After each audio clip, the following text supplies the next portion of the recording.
내가 그리스도와 함께 십자가에 못 박혔나니 그런즉 이제 내가 산 것 아니요 오직 내 안에 예수께서 사신 것이라. 이제 내가 육체 가운데 사는 것은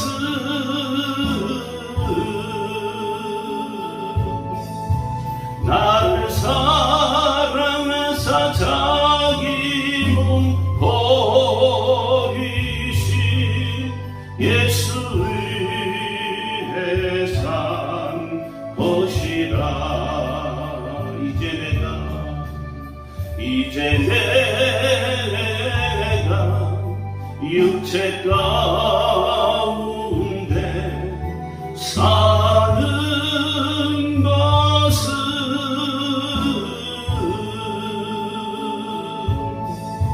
나를 사랑하사 자기 몸 버리신 예수 위에 산 것이라. 아멘. 괜찮은 주님의 사랑과 270장입니다.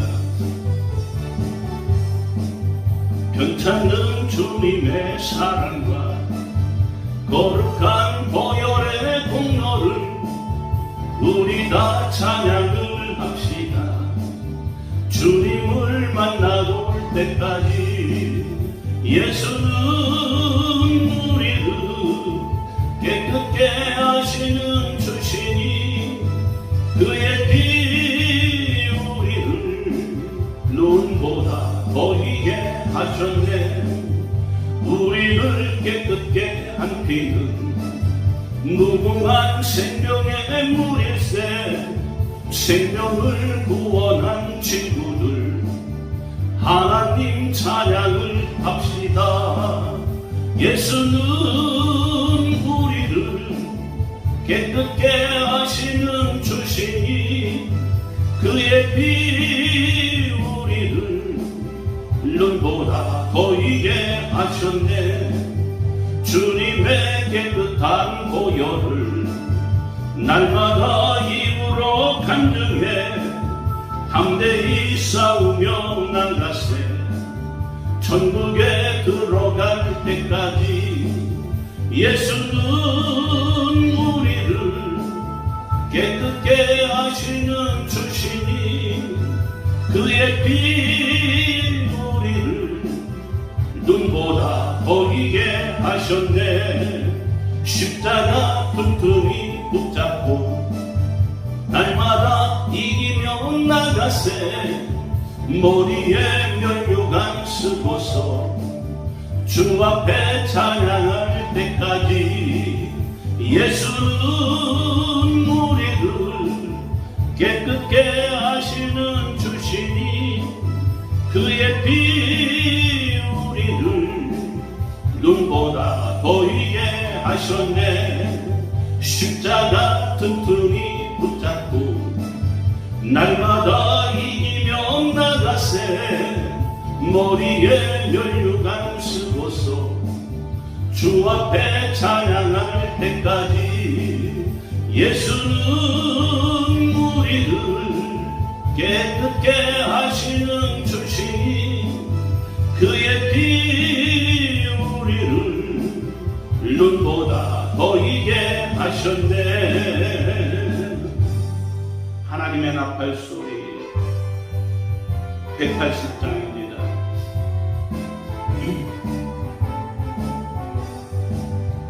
하나님의 나팔 소리 천지 진동할 때 예수 영광 중에 구름 타시고 천사들을 세계 만국 모든 곳에 보내요. 구원받은 성도들을 모으리. 나 밟을 때 나의 이름, 나 밟을 때 나의 이름, 나 밟을 때 나의 이름, 부를 때에 잔치 참여하겠네. 무덤 속에 잠자는 자 그때 다시 일어나 영화로운 부활 승리 얻으리. 주가 택한 모든 성도 구름 타고 올라가 공중에서 주의 얼굴 배우리. 나 밟을 때 나의 이름, 나 밟을 때 나의 이름, 나 밟을 때 나의 이름, 부를 때에 잔치 참여하겠네. 주님 다시 오실 날을 우리 알 수 없으니 항상 기도하고 깨어 있어서 기쁨으로 보좌 앞에 우리 나가서도 그때까지 참고 기다리겠네.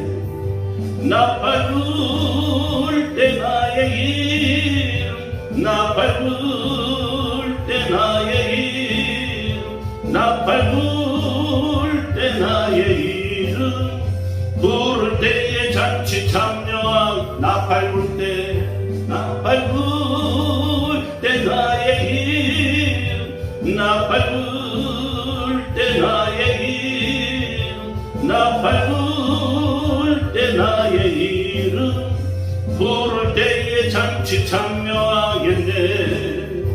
나 밟을 때 나의 이름, 나 밟을 때 나의 이름, 나 밟을 때 나의 이름, 부를 때에 잔치 참여하겠네. 아멘.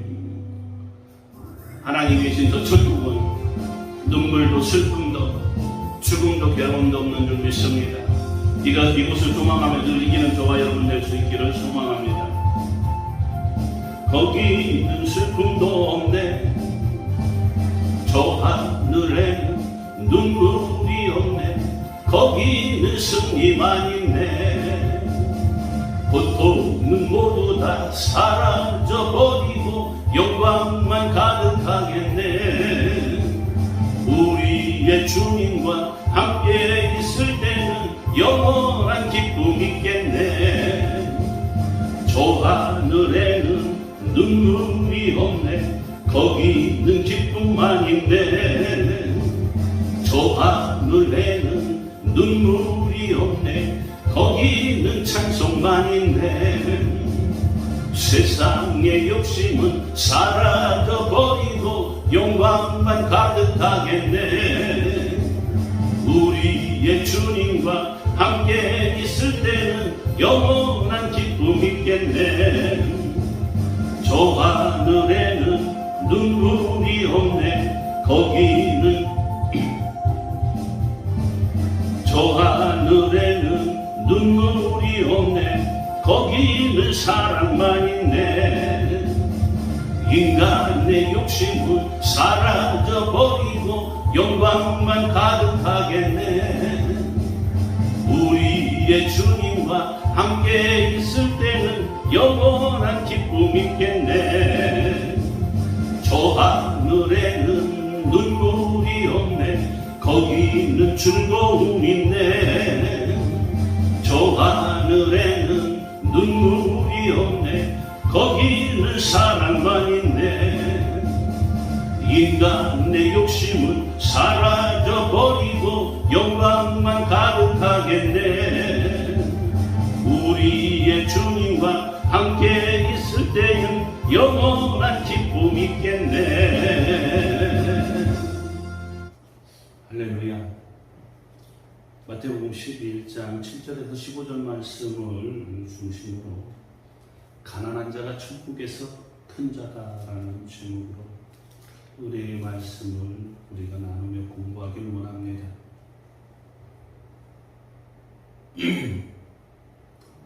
하나님 아버지가 주시는 귀한 말씀을 통해서 천국에서 큰 자가 누구인지 영적으로 제대로 알아가는 저와 여러분 될 수 있기를 소원합니다.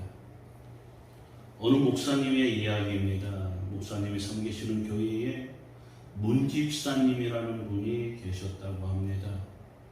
이 문집사님에게는 딸이 하나 있었는데 혜진이라고.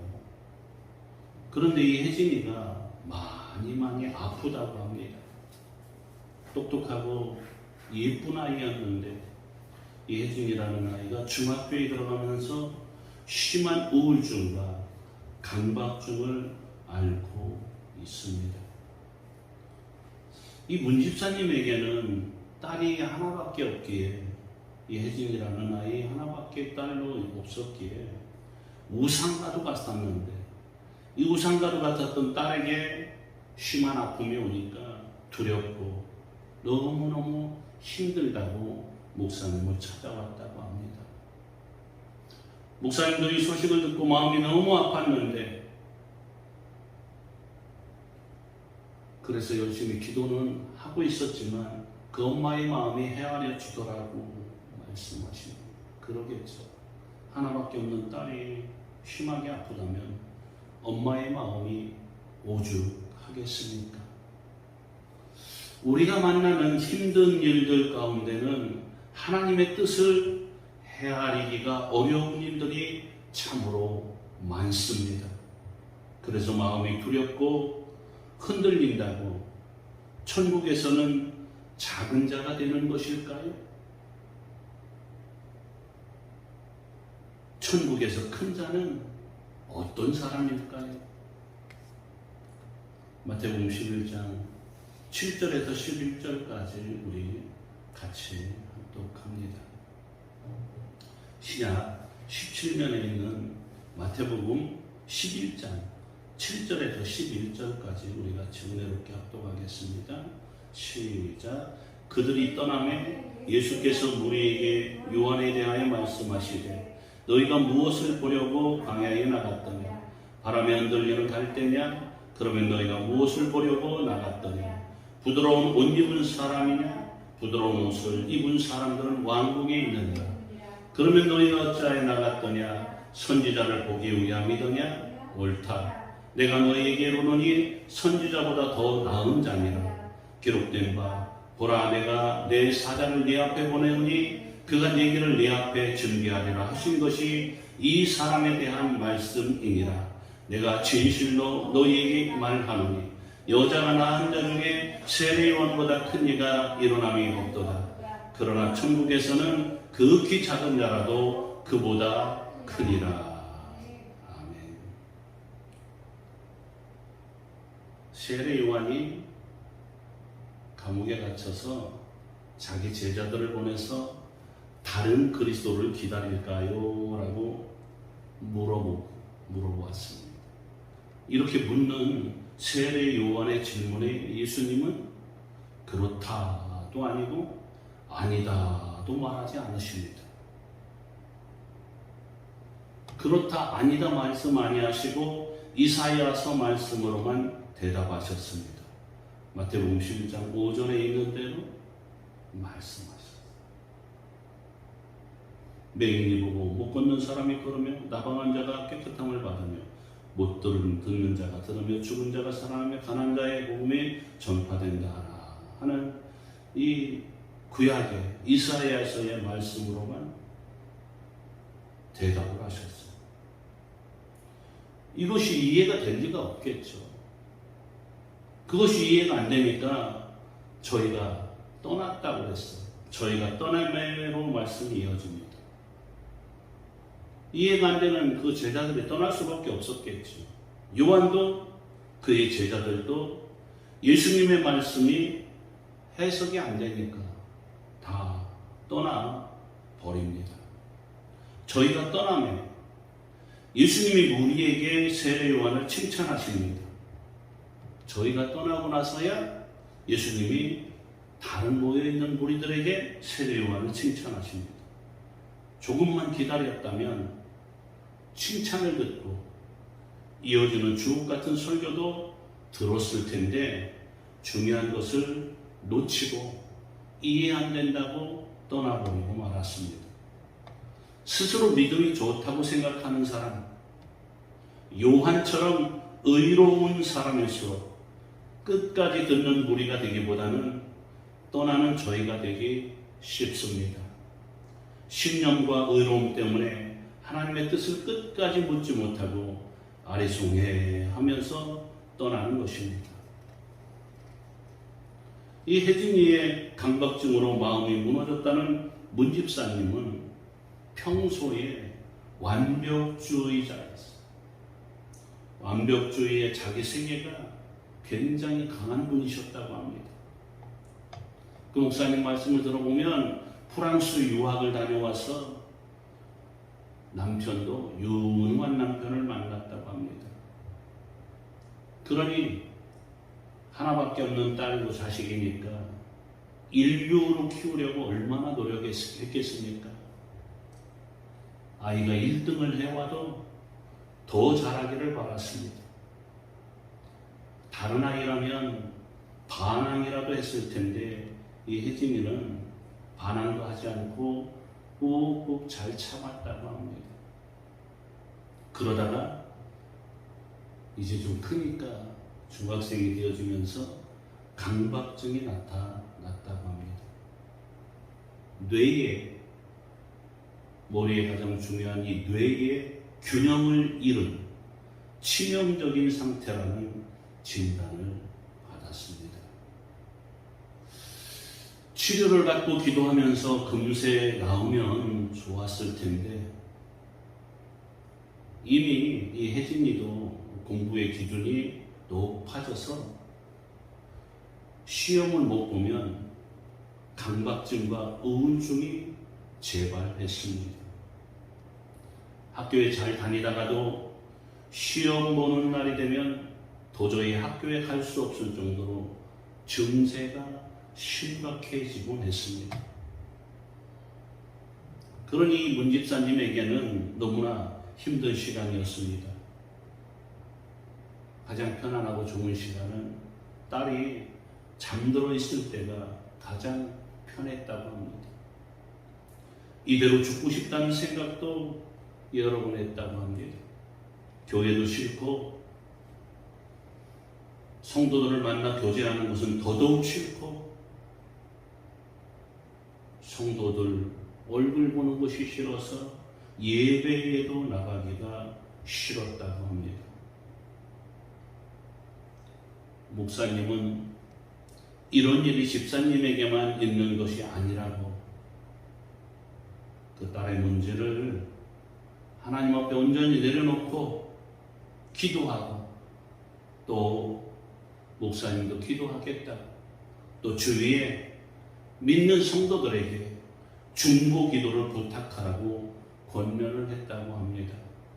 그러나 이 문 집사님은 워낙에 스스로 완벽주의에 자기 세계가 강할 뿐만 아니라 공부도 할 만큼 한 분이고 하다 보니까 세상의 모든 문제를 혼자 떠하는 사람처럼 늘 홀로 있었다고 해요. 홀로 떠나 있었다고 합니다. 그러다 보니까 이 집사님까지 우울증에 빠질 수밖에 없어. 이 집사님까지 우울증에 빠져 있을 때에 그때 당시에 유명한 여배우가 자살하는 사건이 일어났었다고 합니다. 집사님은 그때서야 정신이 번쩍 들었다고 합니다. 이대로는 안 되겠다. 치료를 받고 살아나야겠다는 생각으로, 그리고 하나밖에 없는 딸을 정말 다시 올곧게 세워야 되겠다는 생각으로 다시 말씀을 보기 시작했다고 합니다. 시작하신 분이 하나님이시니 끝내실 수 있는 분도 하나님이라는 믿음으로 자신이 무엇을 깨달아야 할지 성경을 붙잡고 하나님께 묻기 시작했다고 합니다. 목사님에게 기도 부탁하는 것은 물론이었고 가까운 성도들에게, 만나는 성도들에게 딸을 위한 기도 제목을 알려주고 또 나누었다 그래요.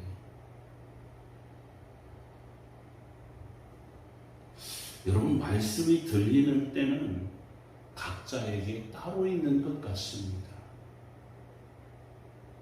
그런 때가 고난으로 올 수도 있고 눈에 보이는 축복으로도 올 수 있는 것 같아요.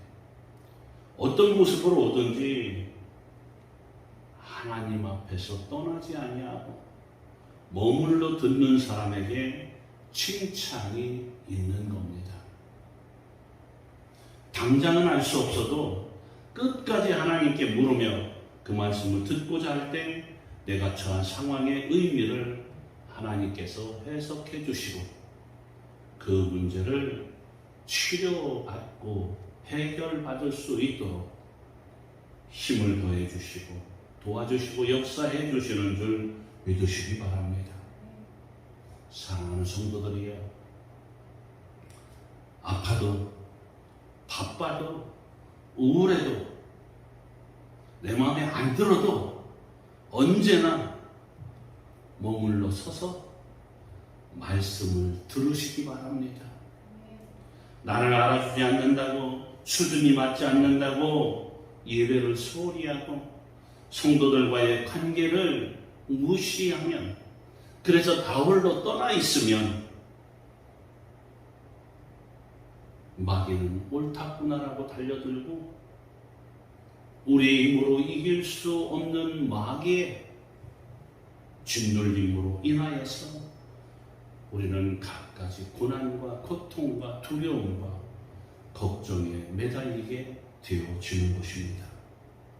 사랑하는 성도님들, 지금 현재 형편 환경을 초월하여 끝까지 머물러서 듣는 자가 되어주시기 바랍니다.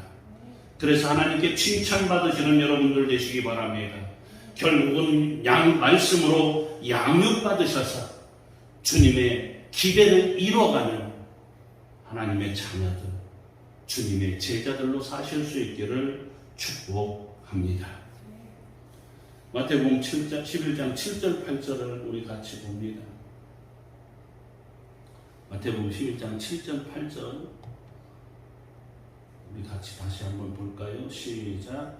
그들이 떠나매 예수께서 무리에게 요한에 대하여 말씀하시되 너희가 무엇을 보려고 광야에 나갔더냐? 바람에 흔들리는 갈대냐? 그러면 너희가 무엇을 보려고 나갔더냐? 부드러운 옷 입은 사람이냐? 부드러운 옷을 입은 사람들은 왕궁에 있느니라.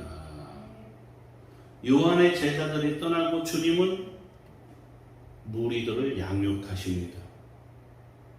이 무리들의 믿음이 대단해서가 아니라 기회가 있을 때마다 가르치고 전하려고 하신 것입니다. 이때 당시에 세례 요한은 참으로 대단한 사람이었습니다. 광야에서 말씀을 선포하고 메뚜기와 석청을 먹으면서 청렴한 삶을 살았습니다.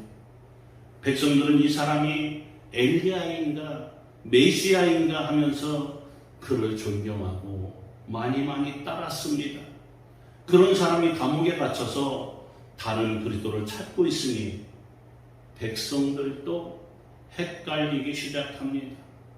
혼란이 넘칩니다. 그래서 예수님이 너희가 세례 요한을 보러 광야에 나갔지? 그는 이런 사람이다 하고 지금 가르쳐 주시는 것입니다. 예수님이 말씀하시는 요지에 보면 세례 요한이 어떤 사람입니까?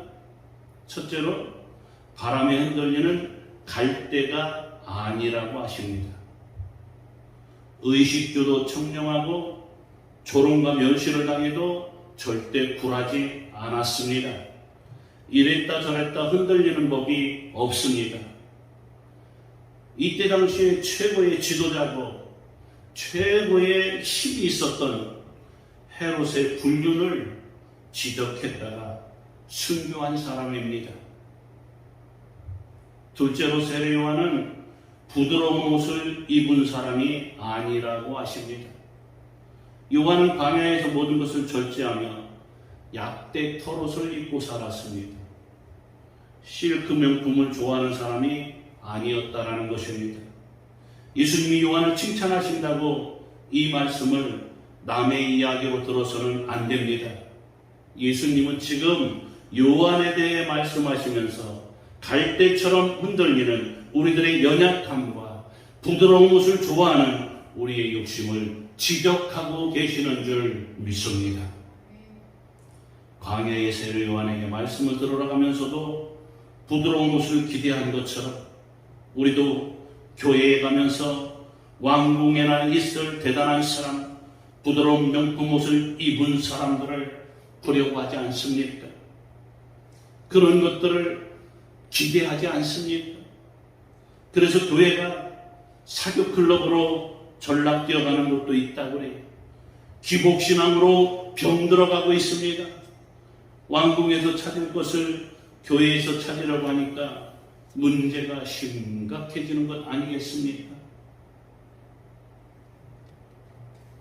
9절 10절 우리 봅니다. 이어서 계속 9절 10절 함께 있습니다. 그러면 너희가 어찌하여 나갔더냐? 선지자를 보기 위함이더냐? 옳다.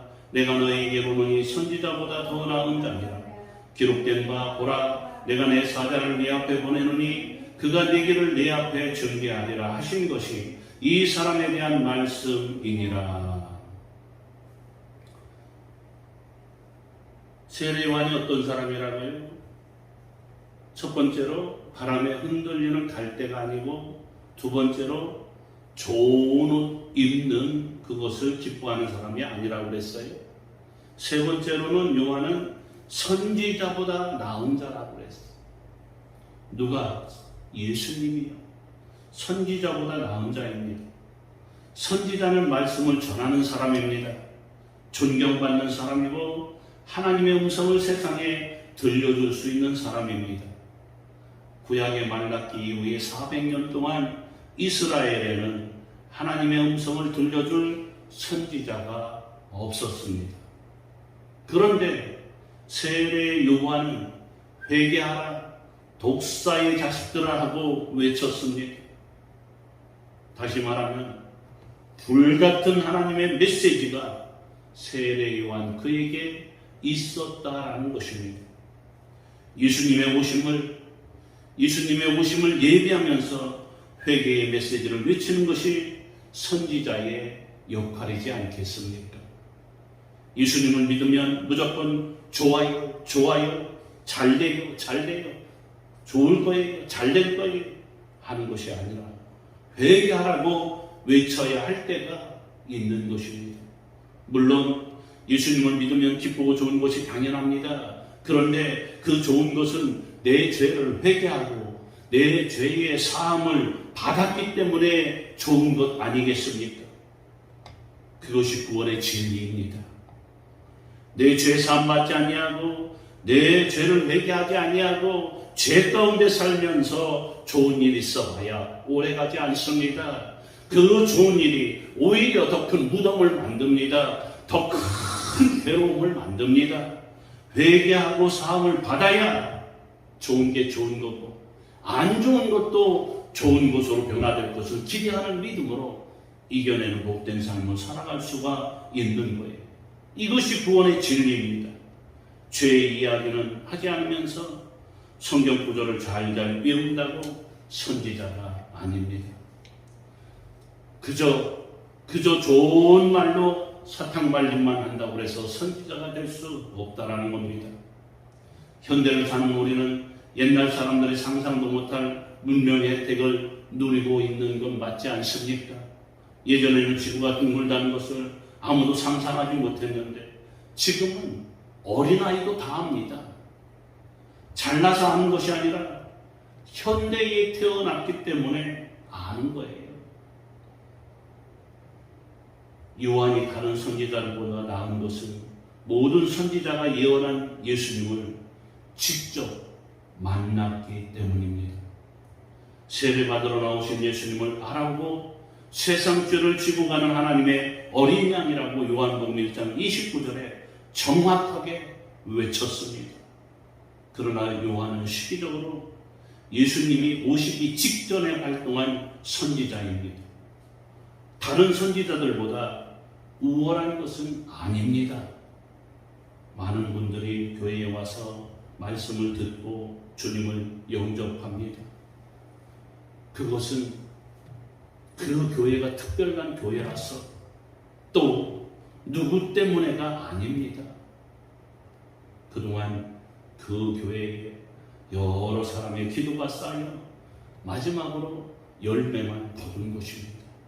그래서 어떤 교회는 전도 많이 하는데도 전도가 안 되는 것 같고, 별로 전도 안 하는데도 교회 성도가 있어지고, 이것은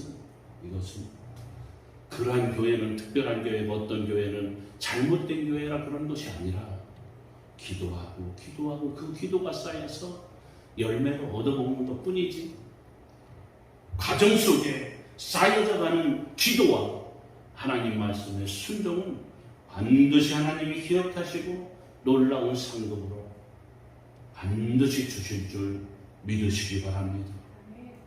구약의 끝은 말라기가 아닙니다. 세례 요한입니다. 예수님을 전하며 가르치는 사람이 어떤 혁명가나 사회 개혁자보다 훨씬 위대한 것입니다. 예수님이 가시는 곳에는 무지와 편견과 가난과 어둠이 깨져요. 근본적인 회복의 역사가 일어납니다. 그래서 암흑의 시대에 예수님을 찾으라 외친 세례 요한이 구약에 단 어떤 선지자들보다 나은 자라고 주님이 말씀하신 것입니다. 사랑하는 성도들이여, 우리들도 세례 요한처럼 세상적인 욕심을 내려놓읍시다.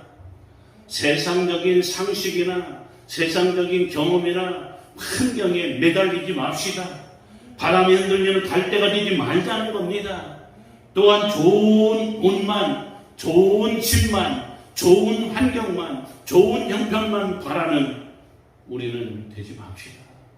세례 요한은 그런 모든 것을 내려놓고 오직 예수님을 전하는 일에 전력했어요. 우리들도 바람에 흔들리는 갈대가 되지 말고 좋은 옷이나 좋은 형편이나 환경만 탐하는 자가 되지 말고 세례 요한처럼 힘들고 어려워도 예수님만 전하는, 예수님만 증거하는 자가 되어짐으로 말미암아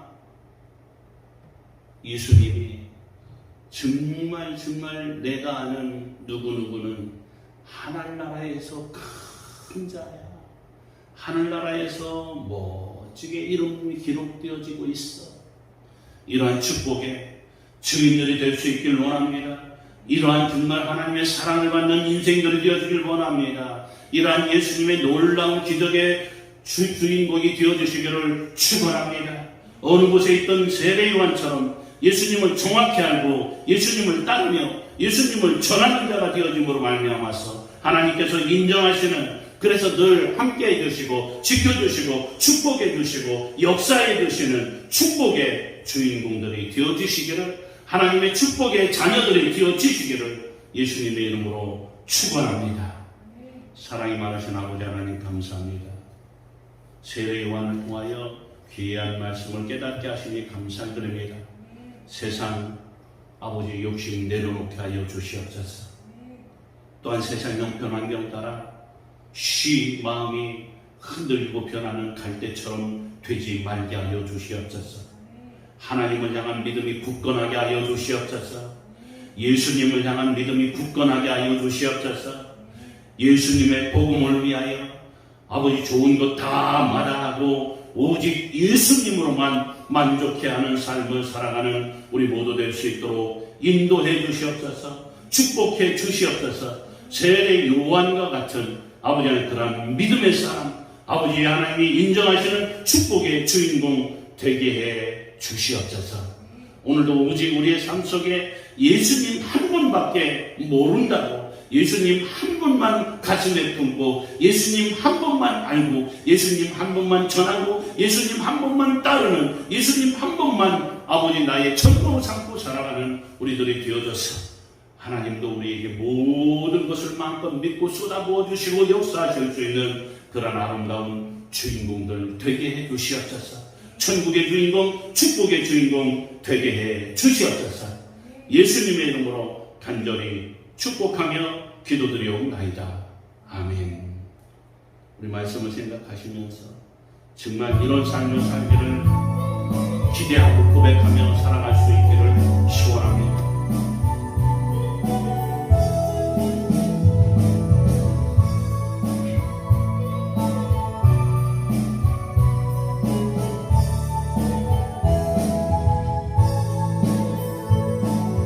주님 한 분밖에는 아는 사람 없어요. 가슴 깊이 숨어 있는 주를 사랑하는 마음, 주님 한 분밖에는 기억하지 못해요. 처음 주를 만난 그날 울며 고백하던 말, 나는 행복해요. 죄사함 받았으니 아버지 품 안에서 떠나 살기 싫어요. 나는 행복해요. 사랑이 샘솟으니 이 세상 무엇이든 채우고도 남아요. 나는 행복해요. 죄사함 알았으니 아버지 품 안에서 떠나 살기 싫어요. 나는 행복해요. 사랑이 샘솟으니 이 세상 무엇이든 채우고도 남아요. 기도합니다. 이제는 우리의 구세주이신 예수 그리스도의 무한하신 은혜와 우리 아버지 되시는 하나님 아버지의 극진하신 사랑하심과 성령님의 내존의 충만 교통 교제케 하심이 함께 예배드릴 모든 주의 백성들 머리 위에와 연계된 모든 것들 위에 영원토록 함께하여 주시옵기만을 간절히 축원하옵나이다. 아멘.